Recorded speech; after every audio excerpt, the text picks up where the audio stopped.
ლაკთან ერთად. გაიგეთ, როგორ გაიაროთ გზა იდეიდან წარმატებულ სტარტაპამდე.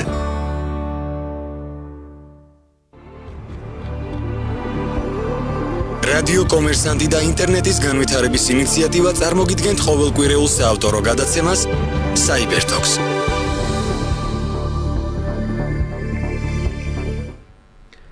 მოგესალმებით ისევ, დავბრუნდით ჩვენ Cybertalk ისევ ეთერშია, ისე თქვენთან არის, თქვენ ერთად რჩება.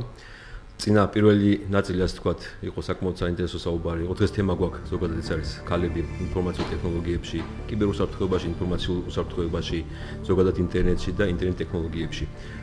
წინა ორი სტუმარი იყო საკმაოდ საინტერესო და დამწყები ასე თქვათ, სტუდენტები იყვნენ, ისინი რომლებიც ინტერნეტის მიმართულებით, ინტერნეტ ტექნოლოგიის მიმართულებით სწორედ ახლა იწყებენ სწორედ ასე თქვათ საქმიანობას, თავად აქტიურობას.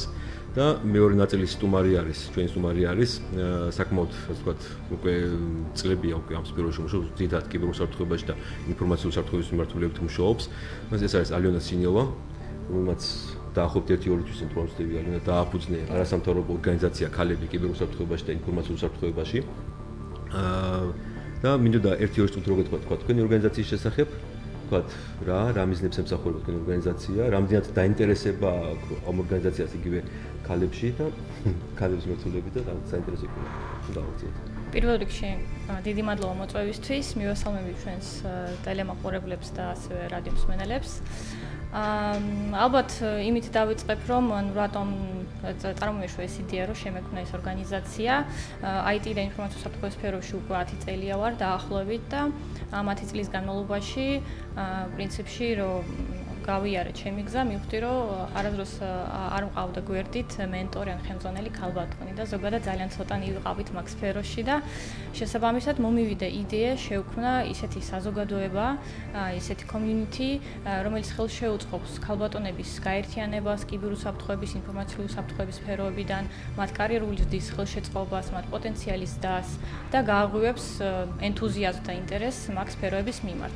იმიტომ რომ გოგოების ქალბატონების უმეტესობას რატომაც გონია რომ მაინც და მაინც სფერო ძალიან ტექნიკურად აღჭურვილი ადამიანისთვის არის და უნდა იცოდე მაინც და მაინც დაუშვათ პროგრამირება, რომ დაიწყო მუშაობა კიბერუსაფრთხოების სფეროში, რაც მაინც და მაინც არ არის სწორი.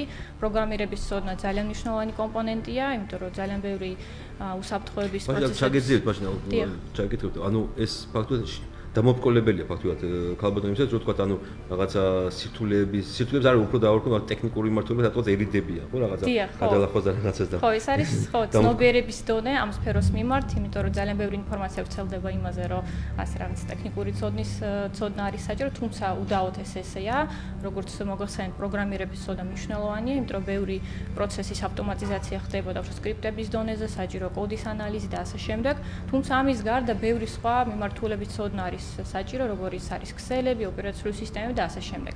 გარდა ამისა, როგორც ჩანს ალბათ საზოგადოების სახელიდან ინფორმაცია და კიბერუსაფრთხოებაში. ეს არის ორი ოდნავ განსხვავებული მიმართულება, რომელშიც ძალიან ბევრი სხვადასხვა სპეციალიზაცია არის. დაუშვათ შეიძლება გოგოებმა აირჩიონ გზა ინფორმაციის უსაფრთხოების კუთხით, საიდანაც აირჩიონ დაუშვათ პერსონალურ მონაცემების დაცვა, ხშირად მინახავს ჩემი კოლეგები რო იწყებენ მაგ სფეროს სამართალმცოდნეობიდან, შეიძლება იყოს დაუშვათ კიბერსამართლის მიმართულება, რომელიც ძალიან საინტერესო და ისეთ სპეციფიური მიმართულებით არ არის განვითარებული ჯერ სამწუხაროდ, დაუშვათ შესაბამისობის აუდიტი, IT აუდიტი, რომელიმე სტანდარტის დანერგვა და ასე შემდეგ. შემდგომ უკვე დააშენონ ის ცოდნა ტექნიკური ქსელის მიმართულებით, ოპერაციული სისტემის და ასე შემდეგ და დაუშვათ გააგრძელონ მუშაობა კიბერუსაფრთხოების სფეროში. ანუ ინფორმაციის უსაფრთხოება ფაქტურად ისე არის, თქვათ, აი თქვათ იურისტი ქალბატონებმა დაამთავრა იურიდიული ფაკულტეტი და შეუძლია თქვათ ინფორმაციის უსაფრთხოების მიმართულებით წავიდეს, ხო, რაღაც თქვათ ამ მიმართულებით რაღაცა. ნებისმიერი დიახ სპეციალობის მქონე ადამიანს შეუძლია დაიწყოს. მეც პრინციპში ჩემი განათლებით საერთაშორისო ურთიერთობების სპეციალისტი ვარ და ბაკალავრიატი მენეჯმენტზე მაქვს დამთავრებული, მაგრამ მაინც მაგ სფეროში მოღვაწეობ. ეს ბევრი ფაქტორით არის გათვალისწინებული, ამიტომ არასდროს არ არის გვიანი, ეს ყველამ უნდა იცოდეს, დაიწყოს მუშაობა ამ სფეროში. მთავარია მონდომება, мотиваცია და ცოდნისათვის რაღაცა წყურვილი ეგრეთ წოდებულად. შესაბამისად კი, როგორც წესი, პირადი მონაცემების დაცვის კუთხით ხშირად მინახავს ჩემი კოლეგები, რომ სამართალმცოდნეობიდან გამომდინარე, რომ შედარებით მომიჯნავე სფეროები არის, იმიტომ რომ ფარავს მაგ ნაწილს.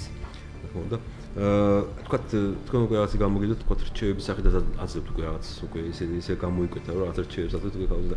მათ ერთ-ერთ თქვათ აი რა რჩევებს შეიძლება მიცეთ თქვათ ხალხთან რაღაც ვიყონ აქტიურები ალბათ, ხო, მიმართულები და არ შეუშინე რაღაც სიძნელეებს. ალბათ მე წარმომიდგენია რატომღაც, იმიტომ რომ აღმოჩნდა თქვათ რაღაც დამოპყრობელი და რაღაც სიძნელეების გადალახვა და რაღაცა ტექნიკურია, ძალიან ტექნიკურია და მათემატიკა ჭირდება და სხვა რაღაცა ჭირდება მიმართულებით რაღაცა თავსიკავით მაინც, ხო და თქვენ რჩევებს მიცეთ თქვათ რა. თქვენ ხართ თქვენ თქვით რომ თქვათ მე როგორც პოლიტოლოგი ხარ,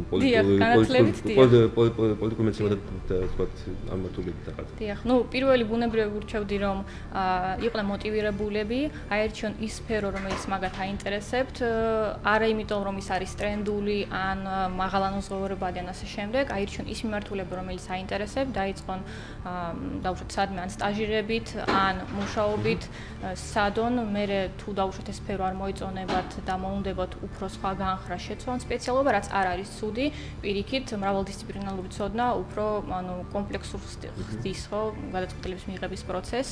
შეიძლება დაიწყონ დაუშვათ რომელიმე სტანდარტის შესწავლით, მათი დანერგვით, მერე დაიწყონ დაუშვათ აუდიტორობა მაგ სტანდარტის, მერე შემდგომ უკვე რაღაც დააშენონ კიდე ცოდნა და შეცვალონ პროფესია. ეს არ არის არანაირი დამაბრკოლებელი ფაქტორი მაგაში არ არის, ხო? და დიახ. და მაშინ ერთი ვთქვით, თქვენი თქვათ ეს თქვათ ბიოგრაფია ამ მიმართულებით როგორ იყო თქვათ, როგორ თქვათ პოლიტიკურ მეცნიერებიდან ფაქტურად სულ სხვა სფეროში აღმოჩნდით. ხო ასია? თქვათ როგორ თქვათ დაიწყეთ. მახსოვს თქვენ ჯიბაგეთ დამთავრებული დავიჯოზე. დიახ, მე ჯიბ მაგ დამთავრებული. ნუ ალბათ დავიწყებ იმით, რომ ზოგადად დავიბადე 90-იან წლებში, შესაბამისად ამ პერიოდის ალბათ შეუძლებელი იქნებოდა არ დამაინტერესა ინფორმაციული ტექნოლოგიებმა, იმიტომ რომ ჩვენ თვითონ ვაწყობდით კომპიუტერებს, მე თვითონ გადამიყენებია Windows-ი, სახში ყოველთვის ვიყენებდით ლიცენზირებულ პროგრამაზე ოპერაციულ სისტემას, ანტივირუსებსაც, ანუ ეს ჩვენთვის ყოველთვის ტაბუ ქონდა ოჯახში. უფროსი ძმაც მუშაობს IT ტექნოლოგიებში, საკმაოდ წარმატებულად, შესაბამისად ოჯახში სულ ქონდა საუბრები ტექნოლოგიებზე, ახალ გადაწყვეტილებებზე, სხვადასხვა მწარმოებლებზე, IBM-ზე დაუშვათ და შესაბამისად ყოველთვის მაინტერესებდა ეგ სფერო და პრინციპში დავიწყე აქტიურად მუშაობა 19 წლიდან, როდესაც დავიწყე მუშაობა ქსელური მოწყობილობების მწარმოებელი კომპანიის რეგიონული მენეჯერი ვიყავი საქართველოში, რაღაც წლის განმავლობაში, შემდგომ უფრო მეტად მაინტერესებდა უსაფრთხოება, ვიკვლევდი ჩემით, სწავლობდი ბევრს და მოკლედ როდესაც გადავწყვიტე მაგ სფეროში უკვე ფეხი შემობიჯება, აღმოვაჩინე თავდაცვის კიბერუსაფრთხოების ბიუროს ვაკანსია, ინფორმაციის საფრთხების მენეჯერს ეძებდნენ და შესაბამისად მომეცა საშუალება დამეწყო კარიერა კიბერუსაფრთხოების ბიუროში, სადაც ალბათ ყველაზე უნიკალური გამოცდილება მივიღე, იმიტომ რომ გარდა ინფორმაციული საფრთხების კომპონენტისა, სადაც მე ვიყავი ბუნებრივ უშუალოდ ჩართული, ანუ ISO 27001 სტანდარტის დანერგვა, NIST ფრეიმვორკის დანერგვა, პოლიტიკების პროცედურების დაწერა, კიბერჰიგიენის კურსების ჩატარება, ტესტირება და ასე შემდეგ. უშუალოდ მუშაობდი კომპიუტერულ ინციდენტზე რეაგირების ჯგუფში, შესაბამისად უშუალოდ ვიყავი ჩართული კომპიუტერულ ინციდენტზე რეაგირებაში, შესაბამისი პროცედურების შემუშავებაში, ინციდენტების კლასიფიკაციის წესების შემუშავებაში და ასე შემდეგ. და უშუალოდ ვიღებდი მონაწილეობას მაგ ყველაფერში, რაც ძალიან დიდი გამოცდილება შემძინა. დიახ, და შემდგომში უკვე მივიღე საინტერესო შეთავაზება ერთ-ერთი უდიდესი ინტეგრატორული კომპანიისგან, განმევითარებინა კიბერუსაფრთხოების დეპარტამენტი, რაც ასევე ერთ-ერთი უნიკალური გამოცდილება იყო ჩემთვის, იმიტომ რომ შეხება მქონდა საქართველოს თითქმის ყველა კომპანიასთან, საგანმანათლებლო, სახელმწიფო, საბანკო საფინანსო, ჯანდაცვის სექტორთან და ასევე მსოფლიოს უდიდეს კიბერუსაფრთხოების მწარმოებელ ვენდორებთან, მათ გადაწყვეტილებებთან, უშუალოდ ვარჩევდი ჩემ გუნდთან ერთად გადაწყვეტილებები, რომელიც უფრო დააკმაყოფილებდა ჩვენი კლიენტი ორგანიზაციების მოთხოვნებს და ასე შემდეგ. ბუნებრივი ამ პერიოდის განმავლობაში ყოველთვის ვსწავლობდი, ანუ არასდროს არ მქონდა რაღაც შუალედი სწავლაში, იმიტომ რომ კიბერუსაფრთხოების სფერო ეს არის ერთ-ერთი ყველაზე სწრაფად განვითარებადი და ცვლადი, ხო? ანუ ელემენტარულად კიბერშეტევების სახეობები ისე ხშირად იცვლება ყოველდღე, რომ მათ მოსაგიერებლად სულ სხვანაირი განახლებული ცოდნა გჭირდება მუდმივად. შესაბამისად, სწავლის კომპონენტი ყოველთვის ჰქონდა და დღემდე პრინციპში ვმუშაობ მაგ სფეროში და რამდენიმე პროექტზე და იმედი მაქვს, რომ კიდე დიდი ანუ სერტიფიცირება, ანუ სერტიფიცირებული თქვა, ანუ სერტიფიკატების ღებულობთ ამიმართულებით, გარკვეულ ტრენინგებს ესწრებით, გარკვეულ რაღაცა ცოდნას ანუ თქვა ამიმართულებით. დიახ, რა თქმა უნდა, გარდა იმის, რომ თვითსწავლებით ვარ დაკავებული მუდმივად, გავდივარ ინდუსტრიულ გამოცდებს, სერტიფიცირებებს, დაუშვათ ვარ ISO-ზე 7001-ის მთავარი იმპლემენტატორი სტანდარტის, ინფორმაციული საფრთხეების, ასევე ახლახანს ჩავაბარე ISAC-ას Certified Information Security Manager, ანუ სერტიფიცირებული ინფორმაციული საფრთხეების მენეჯერის გამოცდაც, ასევე ვარ ხარისხის სტანდარტის 9001-ის მთავარი აუდიტორი. და ნუ ბუნებრივია გეგმაში მაქვს კიდე რამდენიმე ინდუსტრიული გამოცდა, რომელიც იმედი მაქვს წლის ბოლომდან შემდეგ წელს მაინც დროის უქონლობის გამო შევძლებ რომ ჩავაბარო. ძალიან ხა გიყურებთ ცოტა ესეთი წარმოუდგენელი მე რამე ჩამოთვალე თქვენ თავისთან დაკავშირებით კი აუდიტის თემა, იქ თქვა რა ISO-ს დანერგვის თემა, იქ თქვა კიბერუსაფრთხეობა ინფორმაცია და მოგეთ და ცოტა ესეთი წარმოუდგენელია, იმიტომ რომ ფაქტობრივად აი ერთი შეკითხვა მაქვს, როცა თქვა ვენდორებთან მიდიხარ, ანუ ვენდორები უბრალოდ კომპანიებთან მიდიხარ, თქვა წარმოუდგენელი რაღაცა, თქვა ანუ მაინც ახლა ქალბატონი როცა მინდის რომ ისინი როგორ აღიქვამენ ხოლმე ზოგადად კლიენტები ეს თქვა როგორ იყურებენ აი თემაზე რო ლაპარაკებთ უკვე რო ეწოთ ლაპარაკს და რაღაცა მე მგონი ალბათ თავიდან რაღაც არასრულ დამოკიდებულება ექნებათ მაგრამ მე უკვე რაღაც საუბარში და ლაპარაკში მე უკვე რაღაც დამაჩერებლობას უკვე რაღაც სხვა დამოკიდებულება ჩდება უკვე იქ. დიახ, ანუ ხან როგორ ზოგი ჩემი კოლეგა, რომელსაც ვიცნობდი, ბუნებრივია, ყოველთვის უფრო გახარებულები იყვნენ თუ მათთან ერთად მუშაობდით და პარტნიორობდით რაღაც გარკვეულ პროექტებზე. თუმცა ეს დიდი წინააღმდეგობა არ შეხვედრია, თუმცა ინტერესით ყოველთვის უყურებდნენ ხოლმე, იმიტომ რომ სტერეოტიპულად რატომაც მაინც არის საზოგადოებაში საზრი, რომ გოგო მაინც შორს არის რაღაც ტექნიკური ნაწილისგან და სტერეოტიპული აზროვნება არის. თუმცა იმედი მაქვს, რომ ჩემი სახით, ჩემი კოლეგების სახით მაგ სტერეოტიპებს დავამსხვრევთ, იმიტომ რომ მე დღესდღეობით ცოტა გაუგნებული ვარ, რომ ჩვენი საზოგადოების წევრების რაოდენობა უკვე 20 ქალბატონამდე გაიზარდა და თითოეული წევრი არის წარმატებული თავის საქმეში, თავის სპეციალობაში, მუშაობენ, სწავლობენ, ასევე აბარებენ ინდუსტრიულ გამოცდებს და საკმაოდ წარმატებულები არიან. შესაბამისად, დიდი იმედი მაქვს, რომ ჩვენი არასამთავრობო ორგანიზაციის ხელშეწყობით უფრო მეტი გოგო ჩაერთვება მაგ სფეროში, დაიწყებენ მუშაობას, განვითარდებიან, შეცვლიან პროფესიას. ყოველ შემთხვევაში ჩვენ არ დავიშურებთ ჩვენ ძალას, რომ მაქსიმალურად გავუზიაროთ ჩვენი გამოწვევების შესახებ ინფორმაცია, რა შეცდომები გქონდა, ჩვენი კომპეტენცია, გამოცდილება გავუზიაროთ და მაქსიმალურად ხელი შევუწყოთ იმაში, რომ მათი გზა შედარებით უფრო იოლი იყოს მაგ სფეროში და იმედი მაქვს, რომ რამდენიმე წელიწადში ეგ დამოკიდებულებაც შეიცვლება და ბევრი ქალბატონს დავინახავთ სიდონის პოზიციებზე, ხელმძღვანელ პოზიციებზე. სხვათა შორის ერთ პატარა ინფორმაციას მოგახსენებთ, რაც ჩემთვის ასევე სასიამოვნო ინფორმაცია იყო. რამდენიმე კვლევის თანახმად ქალების რაოდენობა სიდონის პოზიციებზე მსოფლიოში უფრო მეტია ვიდრე მამაკაცების. დაუშვათ 24% ქალბატონების CEO-ს დონის პოზიციაზე, ანუ აღმასრულებელი დირექტორის პოზიციებზე უფრო მეტნი არიან ვიდრე მამაკაცების 19%, რაც მიუთითებს იმაზე, რომ ქალბატონები უფრო გამბედავები, უფრო მოტივირებულები არიან ამ სფეროში და ქმნიან ახალ ტექნოლოგიებს, ახალ მიდგომებს. პრინციპში ჩვენ თუ გადავავლებთ თვალს ბევრი საერთაშორისო ცნობილი კომპანიის ან წარმოების, დაუშვათ IBM-ის ყოფილი აღმასრულებელი დირექტორი ქალბატონია, Trend Micros, Google-ის, ანუ ბევრი სხვადასხვა ცნობილი უდიდესი გიგანტი ტექნოლოგიური კომპანიების აღმასრულებელი დირექტორები, CIO, CISO და ბევრი სხვა სიდონის პოზიციები დაკავებულია ქალბატონების მიერ. იმედია, რომ ეს სიტუაცია შეიცვლება საქართველოში და უფრო მეტ ქალბატონს ვიხილავთ. ძალიან კაი, დანარჩენზე ვილაპარაკოთ უკვე რეკლამის შემდეგ, ეხლა რეკლამაზე გავდივართ.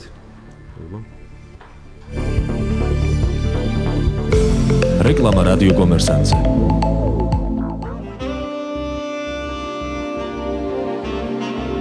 ავტოგრაფი ვერაზე. სახლი საკუთარი ხელწერით.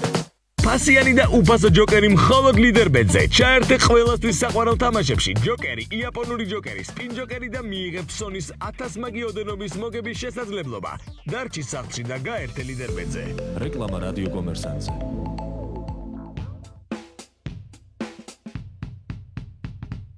ბაზის ბანკი წარმოგიდგენთ პროექტს ეკონომისტის დრო. რადიო კომერსანტზე. ყოველ ხუთშაბათს 19 საათსა და 10 წუთზე. ლევანქის დაურთან ერთად. კითხვები, რომელიც არსებობს და პასუხები, რომელიც ქმნის თქვენს ცხოვრებას. ეკონომისტის დრო. რადიო კომერსანტზე. FM 95 და 5.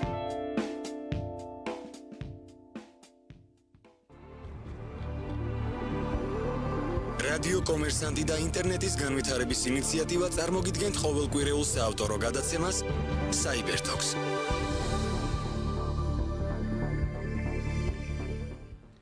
ეთერში ვართ ისევ დაბრუნდით, ასე ვთქვათ, შეგახსენებთ რომ ჩვენ დღევანდელი თემა საკმაოდ საინტერესო და აქტუალურია, მე ასე მიმაჩნია ყოველ შემთხვევაში პირადად მე ასე მიმაჩნია და ალბათ ბევრ რასაც ვიზიარ გამოსწრებით დაკავშირებით თემა არის ქალები ინფორმაციულ ტექნოლოგიებში, ქალები კიბერუსაფრთხოებაში, ინფორმაციულ საფრთხოებაში. დღევანდელი პირველი ნაწილში ყავდა ჩვენ საკმაოდ საინტერესო სტუმრები, ასე ვთქვათ, დამწყებები, ქალბატონები ამ მიმართულებით და მეორე ნაწილში ყავს სტუმარი ალინა სინიავა, რომელმაც უკვე დაახლოებით 2 წუთი დააფუძნა არასამთავრობო ორგანიზაცია ქალები კიბერუსაფრთხოებაში და ინფორმაციულ საფრთხოებაში. მე ვიტყოდი, რომ ეს არის საქართველოს სივრცისათვის ესეც საკმაოდ თამამი ნაბიჯი, მე ასე დავარქვევდი, იმიტომ რომ საკმაოდ ასე ვთქვათ არა ვართ ასე ვთქვათ განებირებულები ქალების ყოფნით ამ სფეროში.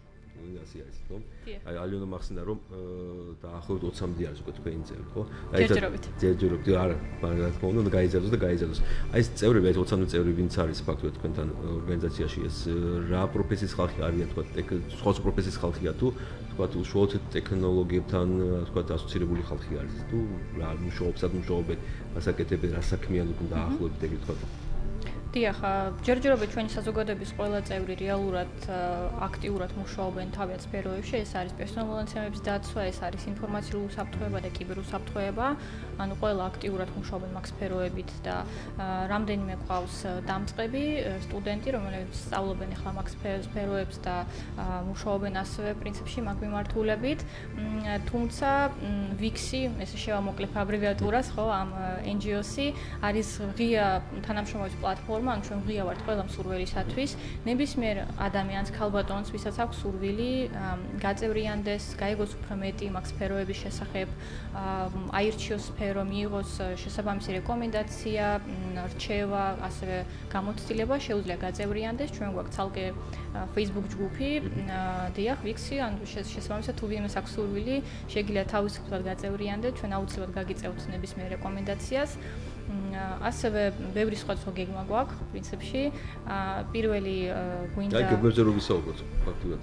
აი მომავალ გეგმებს თქვა, ან თქვა რა როგორ თქვა, როგორ აპირ. აი თქვა გაწევრიანება ერთია, მესამე მეორეა თქვა ეს სოციალური ქსელების საშუალებით აქტიურობა, მაგრამ თქვა უკვე სხვა თქვა სემინარები იქნება, ესა თქვა იქნება რაღაც ვორქშოპები იქნება რაღაცა ცნობიერების ამაღლების მიმართულებით რაღაცა იქნება რაღაცა კონკრეტული უფრო სიღრმისეული სპეციფიური რაღაც თქვა მიმართულებების რაღაცა თქვა სწავლებები იქნება თუ რაღაც არ ვიცი რაღაც დანერგვა პროექტები თუ რაღაც აი ამას როგორ აპირებთ თქვა როგორ არის თქვენი დიახ, პირველ რიგში გვინდა პირადად ჩვენი გამოცდილების გაზიარება, ანუ იმ კითხვებზე პასუხი, რომელიც უშუალოდ აინტერესებთ ჩვენი საზოგადოების წევრებს.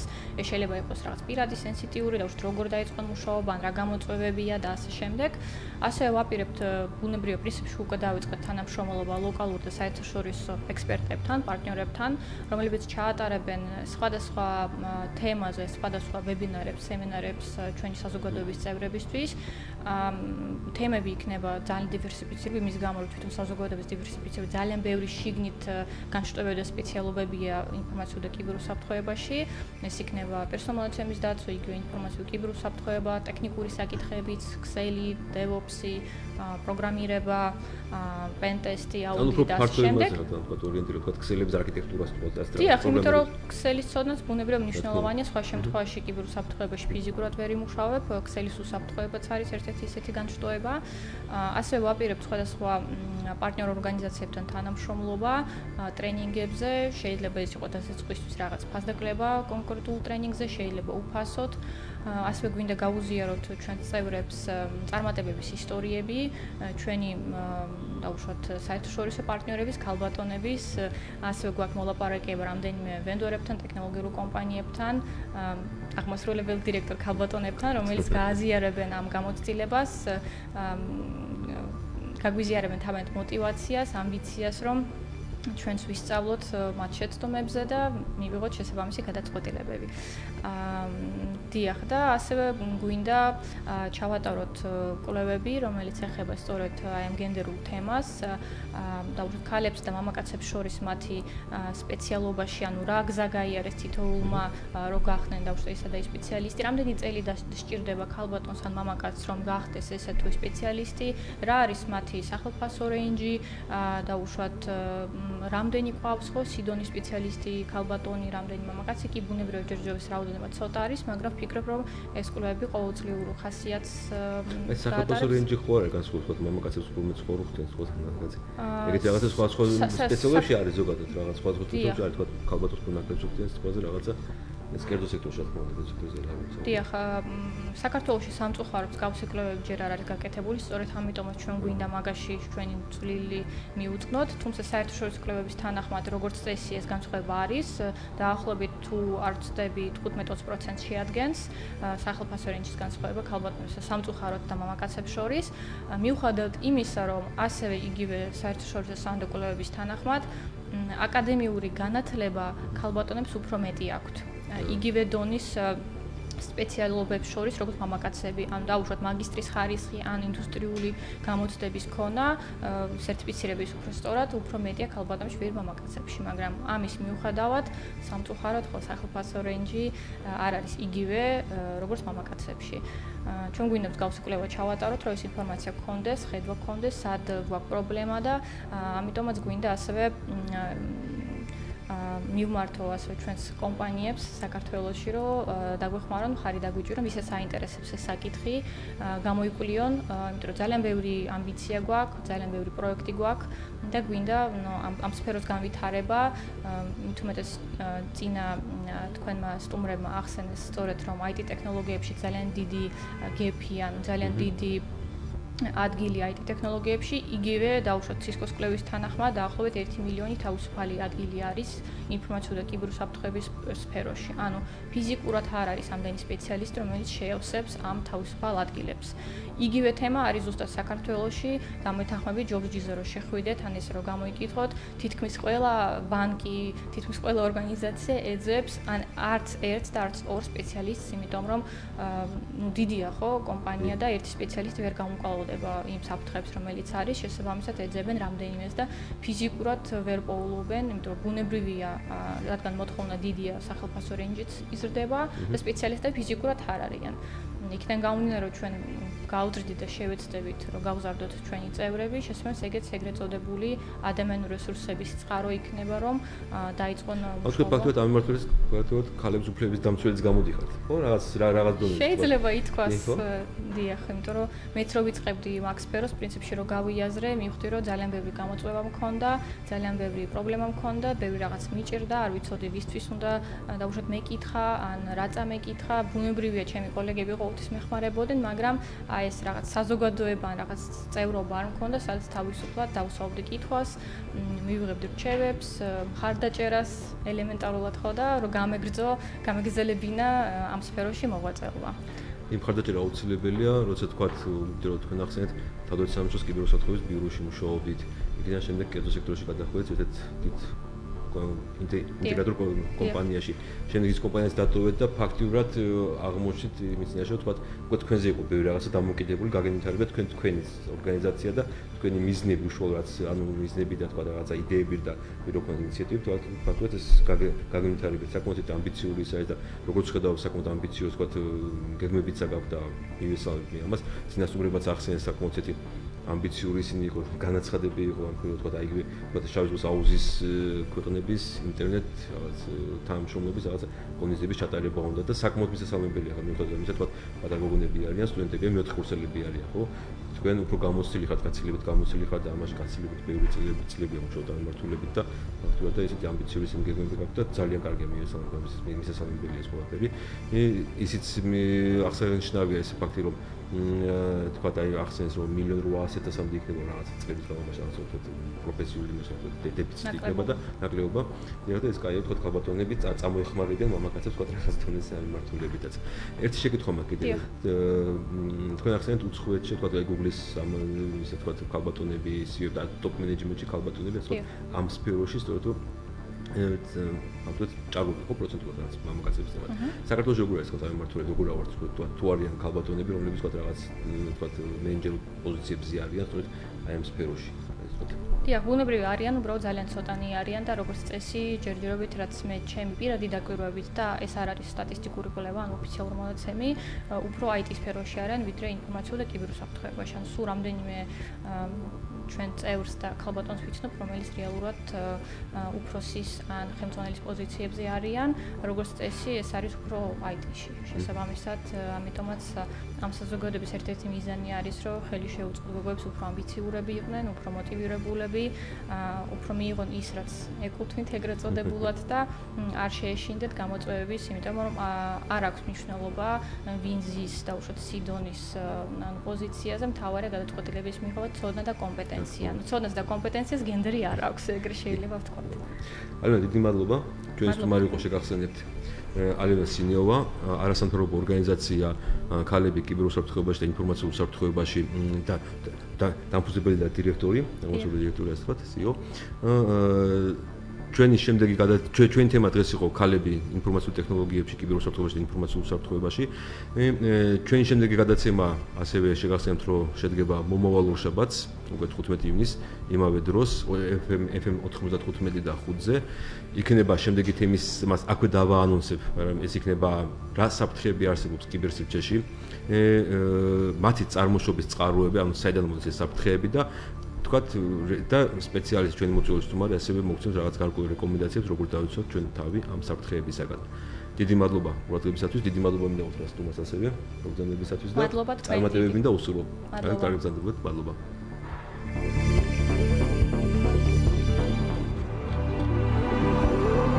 რადიო კომერსანტი და ინტერნეტის განვითარების ინიციატივა წარმოგიდგენთ ყოველკვირეულ საავტორო გადაცემას Cyber Talks.